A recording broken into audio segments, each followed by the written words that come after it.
After the end of World War II, the world was split into two, East and West. This marked the beginning of the era called the Cold War.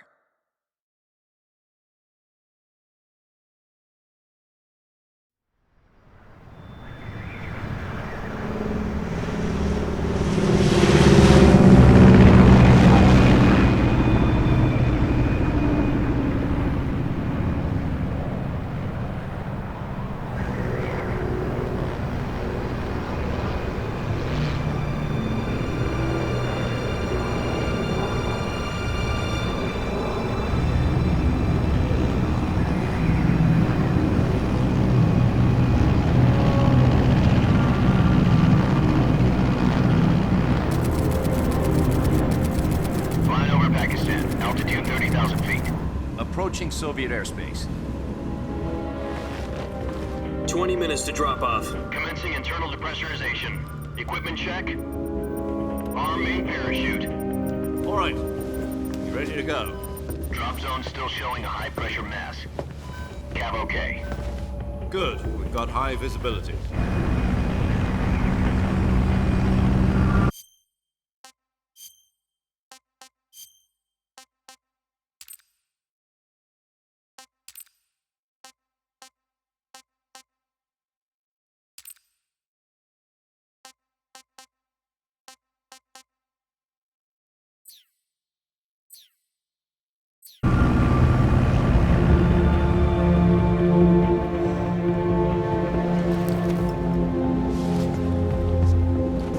Put out that cigar.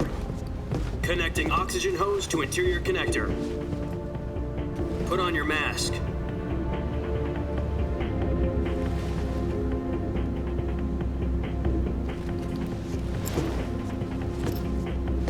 Does this panty waste know what he's doing? Approaching release point. 10 minutes to drop off. Hey, are you deaf? He said put out the cigar and put on your mask.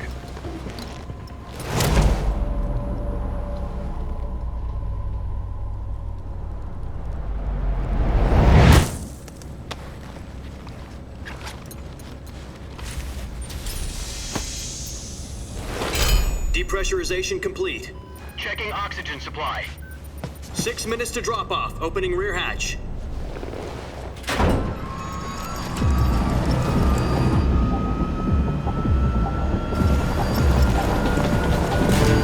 Sunrise.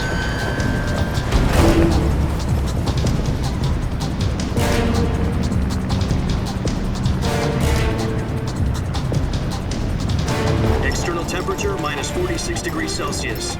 2 minutes to drop off. Stand up. You'll be falling at 130 miles per hour. Try not to get frostbite from the wind chill. 1 minute to drop off. Move to the rear.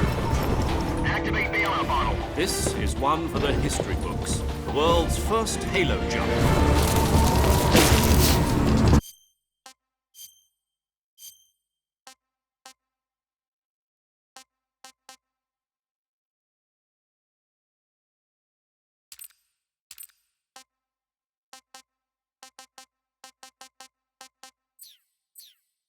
Seconds to drop off. Stand by.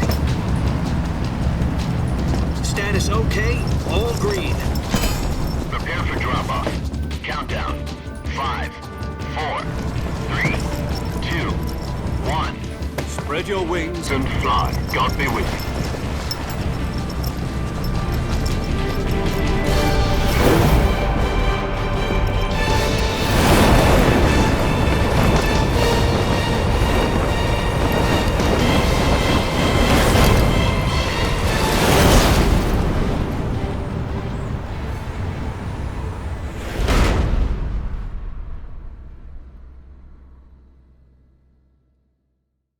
Jack, I've got some important news. The head of the CIA has finally given us the green light for the Virtuous mission. Virtual mission? No, the Virtuous mission. The future of our Fox unit depends on it. If it succeeds, we'll be officially organized into a unit. Virtuous mission? Sounds like some kind of initiation ritual. Don't get cocky. This isn't a training op. Right. So what exactly is this wonderful mission? Well, about 2 years ago, a certain Soviet scientist requested asylum in the West through one of our moles. His name is Nikolai Stepanovich Sokolov. He's head of the OKB 754 Design Bureau, one of the Soviets' top-secret weapon research facilities, and the East's foremost expert on weapons development. Sokolov? Isn't he that famous rocket scientist? The very same. On April the 12th, 1961, the Soviets achieved the first manned spaceflight in history. The Earth was blue, but there was no God. Well spoken. The rocket that carried Yuri Gagarin into orbit was the A-1, known as the Vostok rocket. Sokolov is said to be the man most responsible for the multi-engine cluster used in that rocket. After Gagarin's flight, Sokolov left rocket development to become the head of the newly established Design Bureau. From a lowly technician to head of a design bureau, that's quite a success story, so why'd he want to defect? It seems he'd become afraid of his own creations. Afraid? Call it a crisis of conscience. And for that, he left his country and his family behind and went over the fence? Not exactly. One of his conditions was that his family was also to be taken safely to the West. We used a mole to get the family out first and succeeded in sneaking Sokolov over the Berlin Wall shortly afterwards. I was the one who conducted the operation. The security on the eastern side was still full of holes back then. Then what? We got Sokolov over in one piece, but the whole ordeal had left him exhausted, and we checked him into a hospital in West Berlin. It took him 2 weeks and more than 600 miles to get from the research facility in the Soviet Union to Berlin. He was in no condition to say anything coherent. And it was only a week later that we had something much bigger on our hands. The Cuban Missile Crisis. October the 16th, 1962, President Kennedy received word that the Soviets were in the process of deploying intermediate-range ballistic missiles in Cuba. The President demanded that the Soviets dismantle and remove the missiles. At the same time, he announced a naval blockade to prevent further missile shipments from reaching Cuba. But the Soviets didn't back down, instead placing their armed forces on secondary alert. Soviet transport ships carrying missiles continued on course towards Cuba. US and Soviet forces went on alert for an all-out nuclear war. Frantic negotiations were conducted through the UN's Emergency Security Council and unofficial channels to end the hair-trigger standoff. Finally, on October the 28th, the Soviet Union agreed to remove its missiles from Cuba, and so the world avoided a nuclear holocaust. But in order to get the Soviets to pull their missiles out, we had to make a deal. You mean the one where the US agreed to remove its IRBMs from Turkey? No. The Jupiter IRBMs deployed in Turkey were obsolete, and we were going to get rid of them anyway. They had no strategic value whatsoever to either the US or the Russians. The Turkey deal was a ruse, a cover story that was fed to the other intelligence agencies around the world. So what did the Russians really want? Sokolov. They wanted us to return Sokolov. You mean the Soviets pulled out of Cuba just to get their hands on Sokolov? That's right. What the hell was he working on? At the time, we had no idea. We were running out of time. It was either give up Sokolov or risk full-scale nuclear war. In the end, we had no choice. President Kennedy gave in to Khrushchev's demand. The next day, I got Sokolov out of the hospital, handing him over to agents on the eastern side. Sokolov kept on screaming, "Save me," until he disappeared from my sight. Then, a month ago, we received some new information from one of our moles. About Sokolov? Yes. He was taken back to the research facility and forced to continue working on the weapon in question under KGB supervision. What's more, it's on the verge of completion. So what kind of weapon is it? Something to do with space rockets? No, missiles. Same technology. I guess you're right. We don't know the details, but it appears to be a new kind of nuclear device. For half a year now, the Soviets have been conducting frequent nuclear tests at Semipalatinsk. Something to do with the weapon, I assume. We're talking about a secret weapon so big that Khrushchev was ready to pull out of Cuba to get it back. Is Sokolov still in the facility?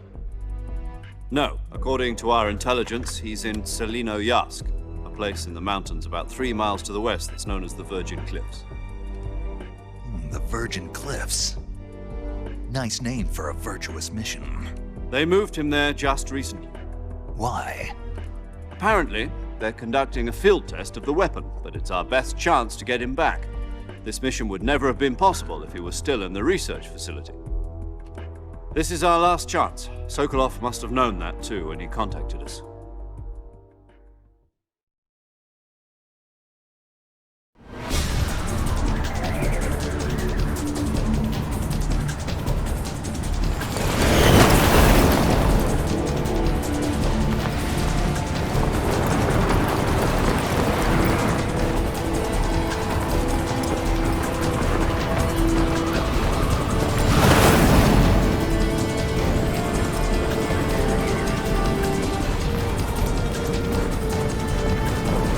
Listen up, Jack. Your mission is to infiltrate Selino Yask in the Soviet mountains, ensure the safety of Sokolov, and bring him back to the west.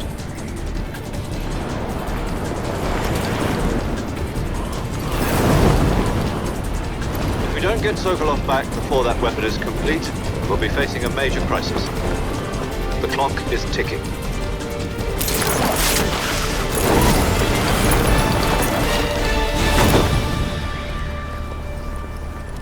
Once we've confirmed the rescue of Sokolov, stand by at the recovery point. A recovery balloon will be dropped at that point. Helium will be pumped into the balloon to inflate it. The process takes about 20 minutes. Once it's complete, the gunship's arm will latch onto the balloon and pull it up. The Fulton surface-to-air recovery system. I'm familiar with the theory. Take it easy. It's been combat-proven. Do you think Sokolov is up to it? The shock will be less than during a parachute jump, and the arm can handle up to 500 pounds. So you're planning on going over the border in a single combat Talon? She's equipped with 2 6-barrel 20mm Vulcan cannons, as well as 2 40mm machine guns. Sounds like she could hold her own against a battalion of tanks. Even with the fuel in the reserve tank, we're facing a 4-hour time limit. If all goes well, it shouldn't take more than a few hours. Home in time for dinner. But if anything goes wrong, you'll be eating dinner, breakfast, and all the rest of your meals in the jungle.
you copy?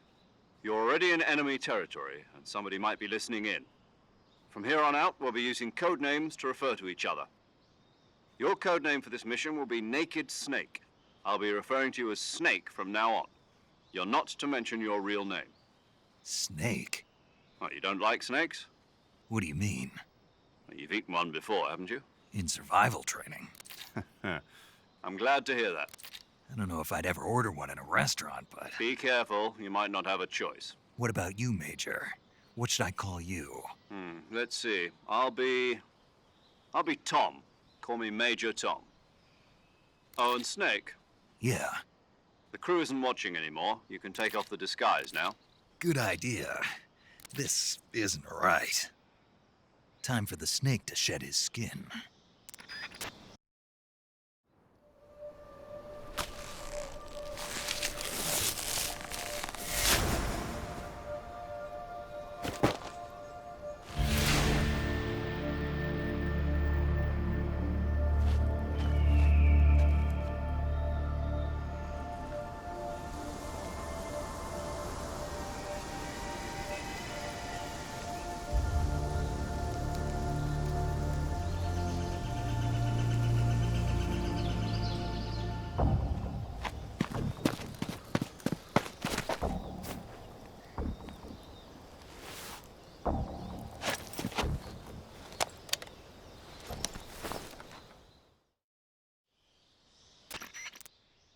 Can you hear me, Major Tom?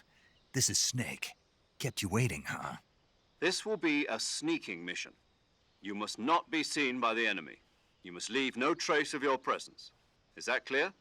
This kind of infiltration is the Fox unit's speciality. In other words, weapons and equipment are procured on site. That goes for food as well. You're completely naked, just as your name implies. Great. Now I see why you asked me if I like snakes. I suppose calling me Snake was your idea of a joke, too. No, there's a good reason for that. I'll tell you later when the time is right. Gotcha.